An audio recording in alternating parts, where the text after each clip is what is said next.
Bonjour les amis, aujourd'hui je vais vous expliquer les rouages du recyclage des déchets plastiques, à la fois ménagers et industriels. Au passage, on va dénoncer quelques petites pratiques un peu scandaleuses liées à ces déchets plastiques. Alors, je connais bien ce domaine parce que j'ai travaillé dans la fabrication des pièces plastiques pendant environ une vingtaine d'années dans l'injection et l'extrusion. Et ensuite, j'ai travaillé également dans le recyclage. Donc c'est bien, ça m'a donné une expérience pour voir euh, le devenir de ces déchets plastiques qui sont très particuliers.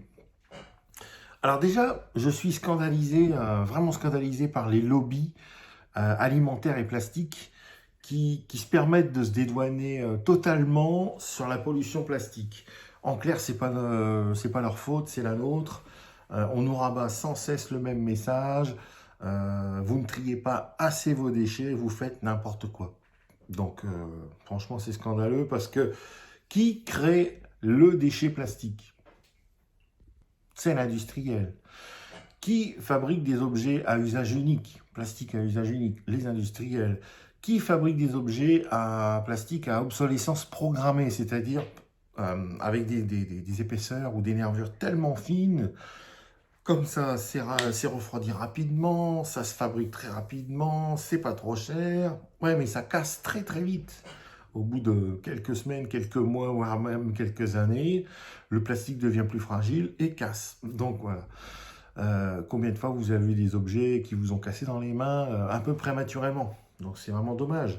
Quelque chose même qui aurait pu être définitif, que vous gardez chez vous à la maison, comme c'est tellement fin, c'est tellement fragile que bah, finalement c'est jeté. C'est un peu dommage.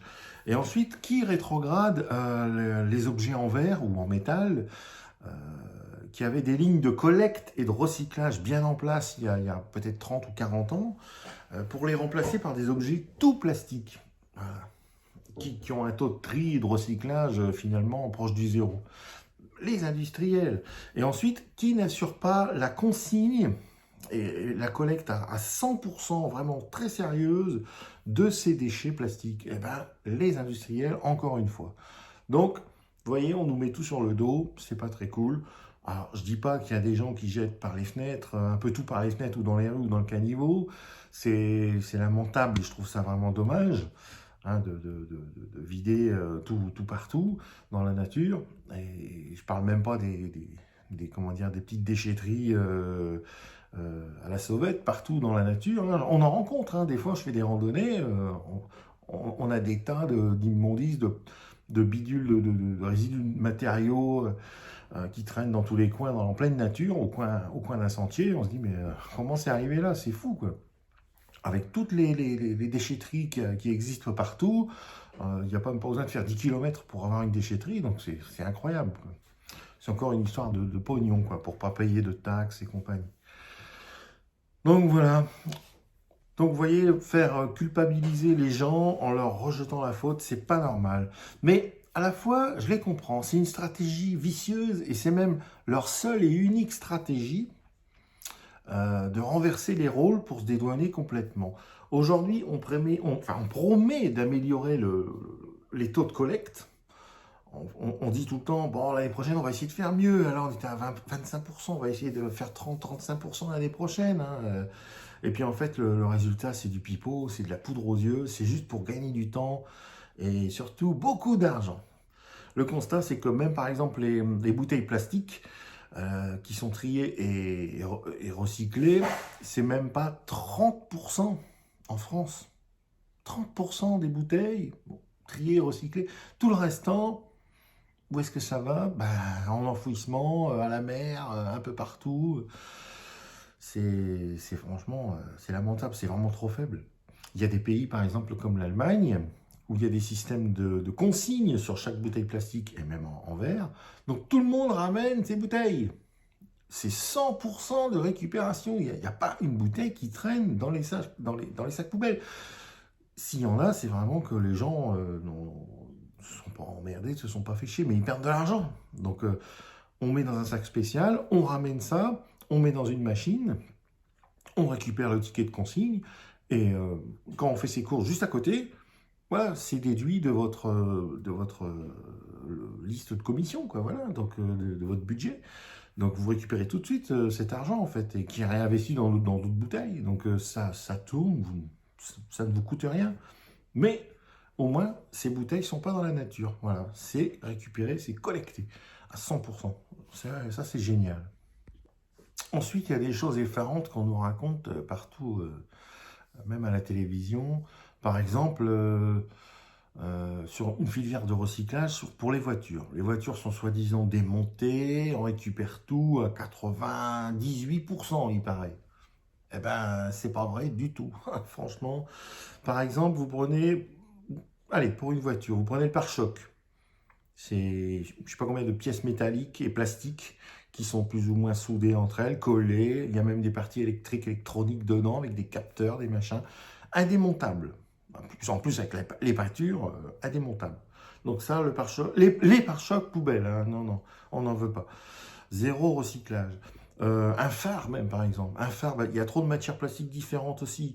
Il y a même des inserts également en métal. Il y a des joints collés, impossible à démonter. Encore une fois, avec des parties électriques, électroniques. Indémontable, poubelle. Vous voyez, le tableau de bord, j'en parle même pas. Là, c'est zéro démontage. C'est poubelle directe. Les moquettes collées, poubelle directe, indémontable. Donc, en réalité, sur une voiture, à part les vitres, les liquides que l'on récupère, c'est obligatoire.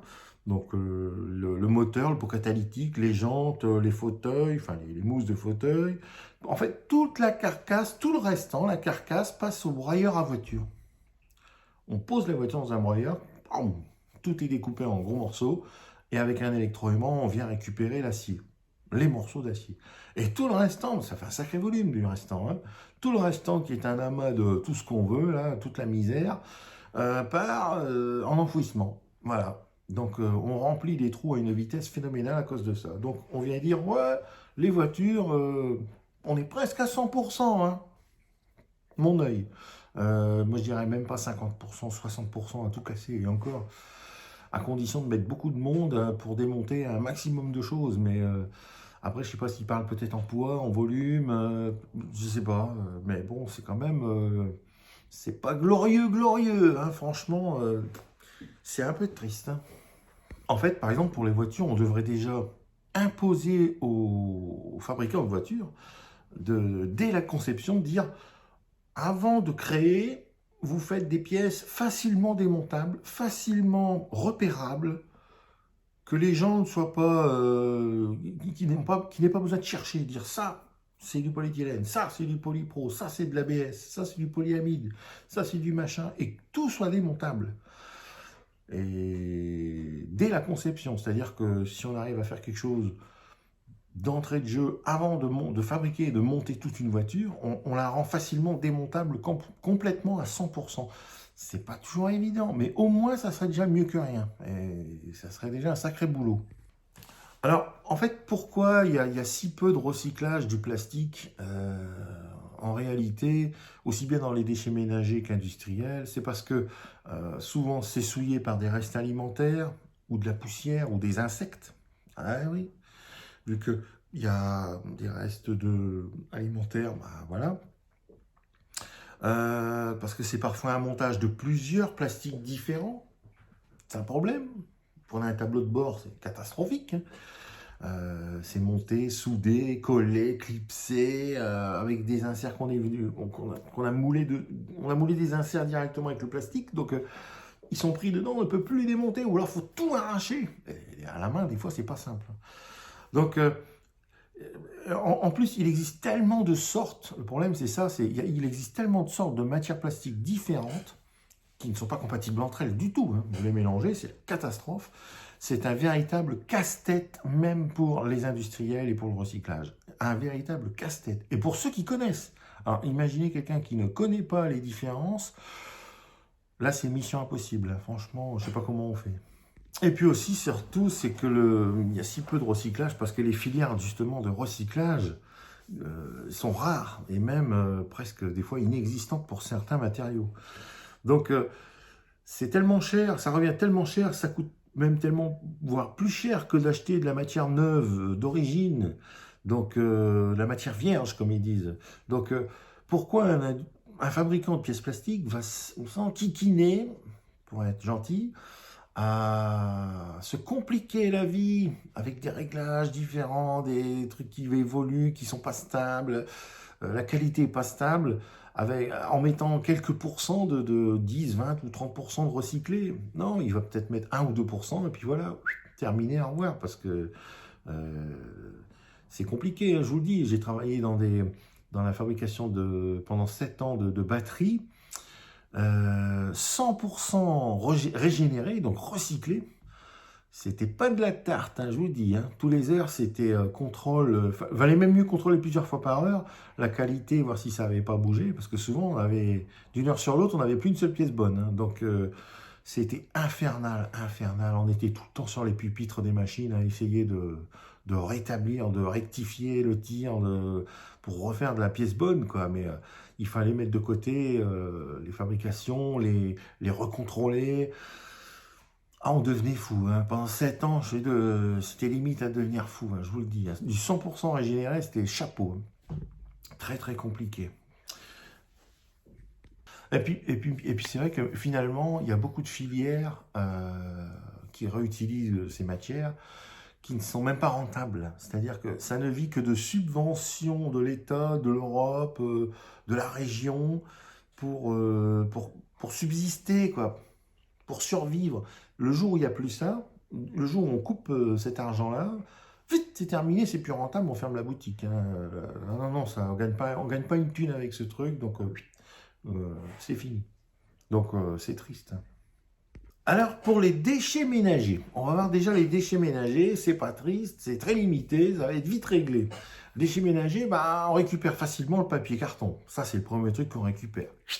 Les sacs jaunes, les poubelles jaunes, c'est papier carton, pas de problème. Ça passe, tout est mis en fait tout est vidé sur des grands tapis, et il y a toute une armée de gens qui vont prendre le papier. Il y en a un autre qui va prendre le carton, il y en a un autre qui va prendre une bouteille, il y en a un autre qui va prendre les films d'emballage, qui va mettre ça dans des trous différents, voilà, dans des bennes différentes. Voilà, c'est ergonomique, c'est bien foutu, hein. Mais il faut essayer de récupérer le maximum de choses, et pour éviter, pour recycler le maximum de choses en papier, carton, film, d'emballage, plastique et les bouteilles PET. C'est ce qu'il y a de plus facile. C'est ce qu'il y a de plus facile, c'est déjà limite pré-trié. C'est pas du déchet tout mélangé ultime. Ça part directement en enfouissement. Hein. Votre sac de déchets que vous fermez, c'est enfouissement. Il n'y a que votre truc jaune qui est mis sur des bandes et on récupère ce qu'on peut. Après, tout ce qui est métallique, les canettes, tout ça, c'est récupéré également, par aimantation ou par... voilà. Donc ça, tout ce qui est métal, on sait faire, il n'y a pas de problème. Papier, carton, on sait faire. Les films d'emballage, déjà, les housses polyéthylène, les rétractables, les ci, les là, c'est déjà un peu plus compliqué. Il y en a même une partie, malheureusement, qui ne part pas en filière broyage, nettoyage, extrusion pour refaire des granulés, enfin, pour régénérer la matière. Il y en a quand même une partie qui part en incinération. Alors, pour soi-disant faire de l'énergie, enfin, en tout cas, ça fait, je vous dis pas le taux de CO2 que ça crée, hein, c'est conséquent, hein, mais c'est un peu dommage qu'il n'y ait pas 100% de ce truc-là, parce que c'est facile à séparer, donc c'est dommage. Dans les déchets ménagers, on a également le verre. Bon, ça, c'est connu, il n'y a pas de souci. Donc ça, c'est mis de côté. Ce sont des poubelles même à part. Donc, il n'y a pas de problème pour le secteur verre. Les centres de tri, vous voyez, ils utilisent une importante main-d'œuvre pour justement séparer ces différents produits. Verre, métal, papier, carton, bouteilles PET et un peu de film d'emballage à droite à gauche. Voilà. C'est la plupart des choses, quoi. Ensuite, bon, tous les déchets souillés, tout ça, en général, c'est déchets ultimes. Hein, c'est incinération ou enfouissement. Ensuite, il y a les déchets industriels. Ça, c'est un autre domaine, un autre secteur. Ça se complique fortement, très fortement, parce que là, les industriels sont obligés à 100% de trier et séparer tous les types de plastique. On ne peut pas mélanger un polyéthylène avec un polyamide, par exemple, ou un polystyrène, ou un polycarbonate, il y en a tellement de sortes que c'est vraiment le...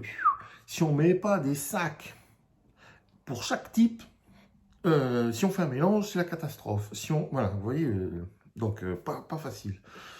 Il y en a tellement de sortes, et même il y a même des sortes qui ne sont même pas compatibles entre elles. Par exemple, des polyéthylènes, vous allez dire, un polyéthylène, c'est un polyéthylène. Eh ben non, parce que vous avez le basse densité pour faire des films d'emballage, vous avez le haute densité pour faire des pièces rigides, enfin plus rigides, et vous avez même du super haut poids moléculaire, c'est-à-dire du super haute densité pour faire des plaques, par exemple. Là, c'est du super costaud.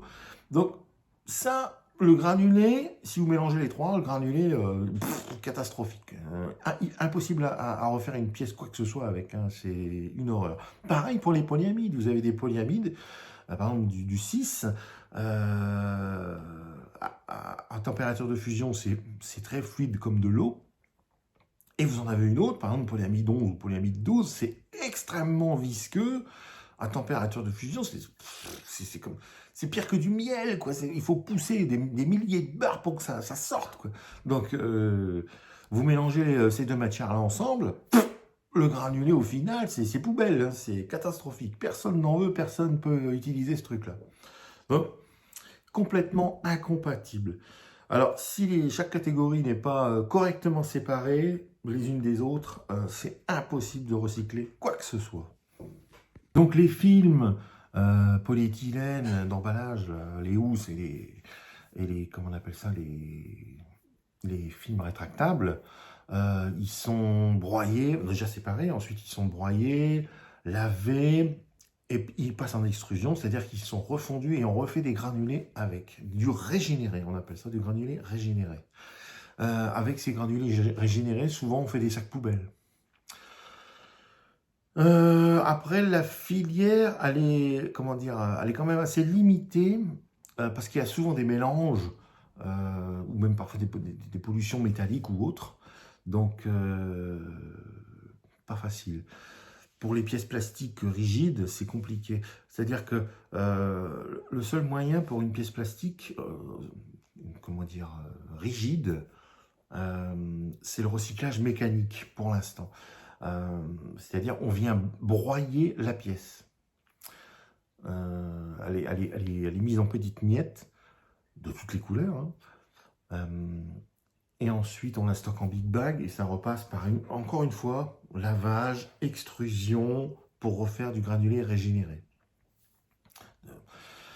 Alors ce recyclage mécanique par broyage, il altère fortement la qualité du plastique. Il faut savoir qu'on ne peut pas réutiliser à l'infini cette matière recyclée. En fait, au bout déjà de, on va dire, 2-3 fois, c'est limite. Après, le plastique, c'est de la gaufrette. Ou alors, il faut vraiment en insérer un tout petit peu dans la matière vierge. Par exemple, si vous fabriquez un stylo, un marqueur, par exemple, eh ben, vous mettez 5%, 10% maximum. 1% peut-être, des fois c'est suffisant. Ça permet de repasser un petit peu de matière régénérée dans le produit final. Et encore, on a des couleurs pas toujours...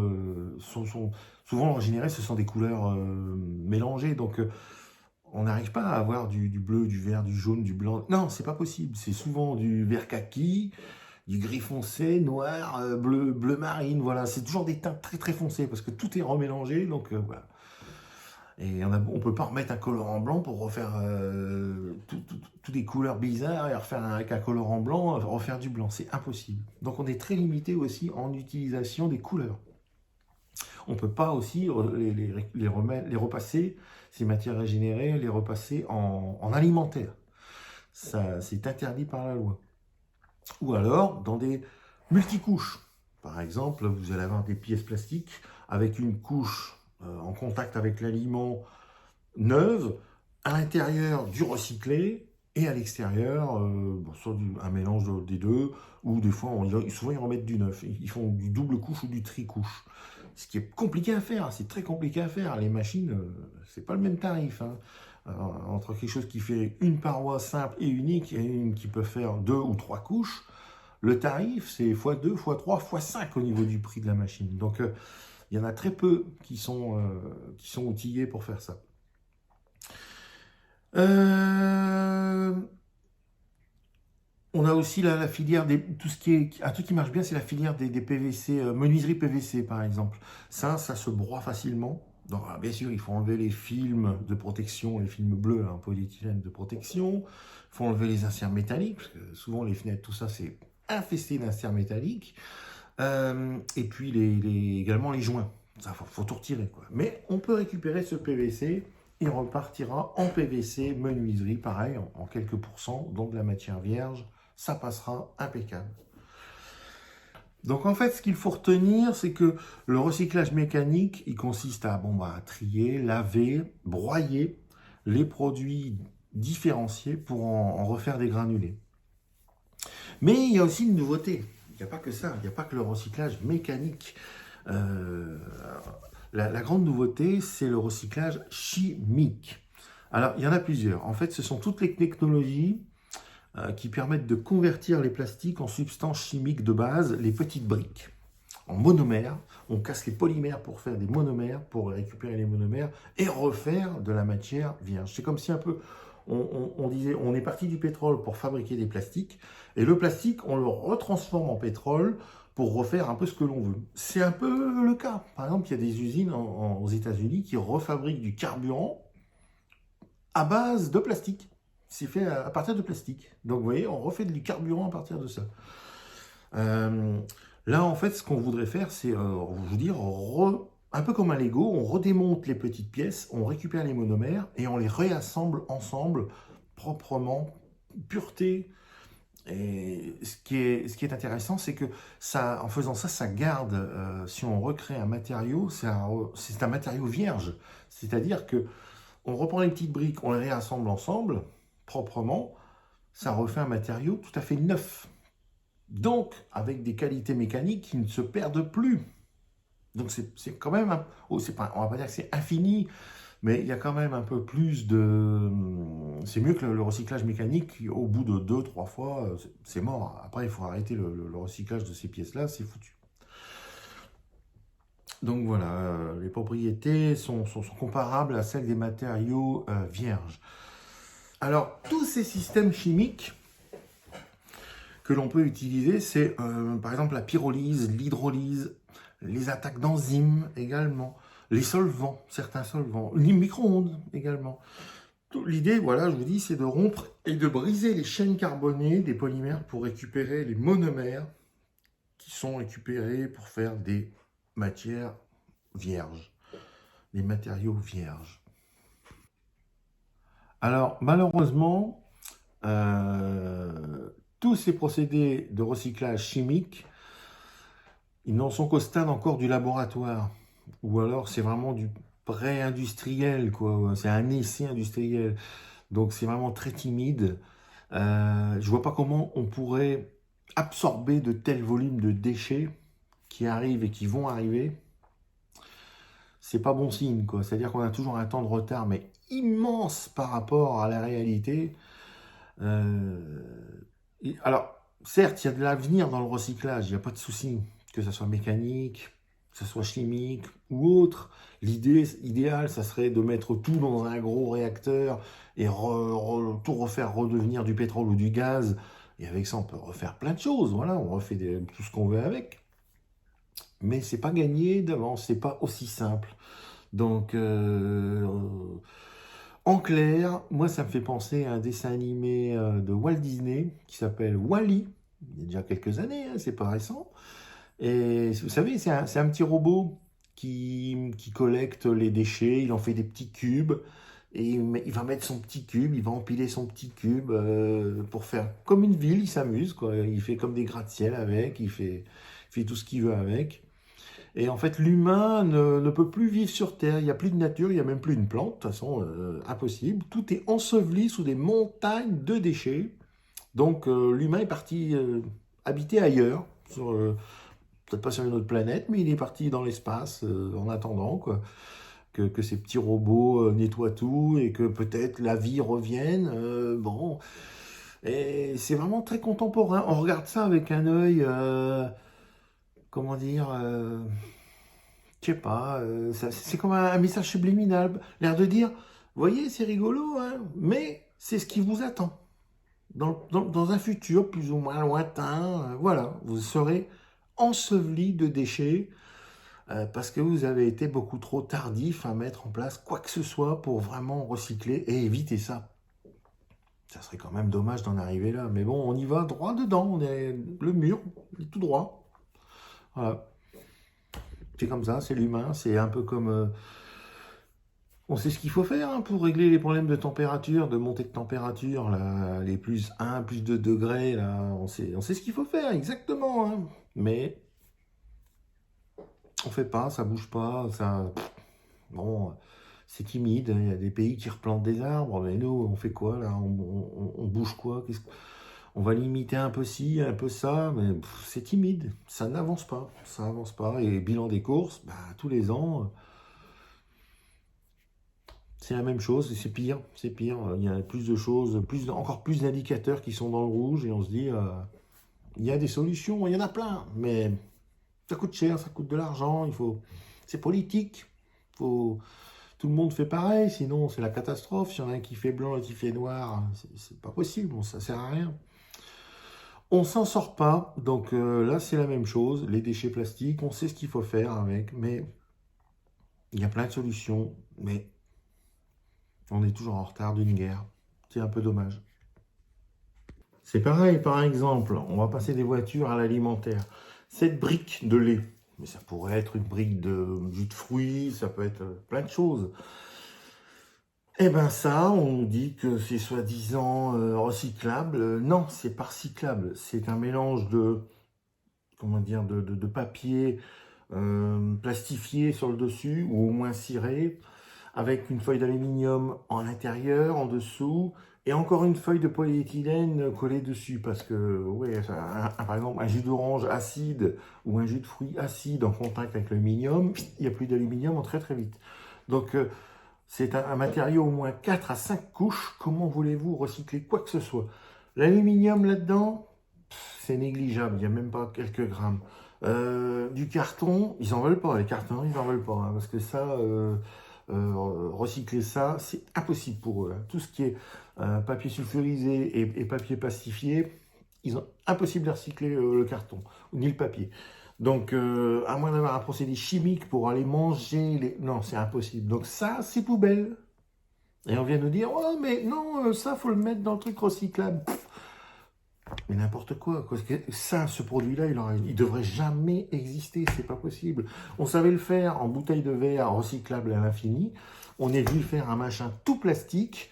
C'est une horreur. C'est une horreur. Alors là, ça va, il n'y a pas de bouchon. Mais des fois, il y a un bouchon. Donc il y a encore un film, on va dire polyéthylène et aluminium, qui vient souvent quand on ouvre, clac, ça vient insérer un cutter, comme ils disent, pour perforer la partie aluminium, pour pouvoir ouvrir le contenant, quoi. Donc ça c'est collé, ce système-là est collé, il y a deux matières différentes, plus de la colle. C'est impossible à recycler ce truc, c'est impossible. Celui qui a créé ce machin-là, d'accord, c'est vrai que une fois plié, c'est tout plat, ça prend moins de place dans la poubelle, mais on ne peut pas le recycler. Même les organismes sous terre n'arriveraient même pas à digérer ce truc-là. Donc c'est innommable, ça ne devrait même pas exister. Malheureusement, ça fait des années qu'on tourne avec ce truc. Donc ça rien ne vaudra la bouteille en verre.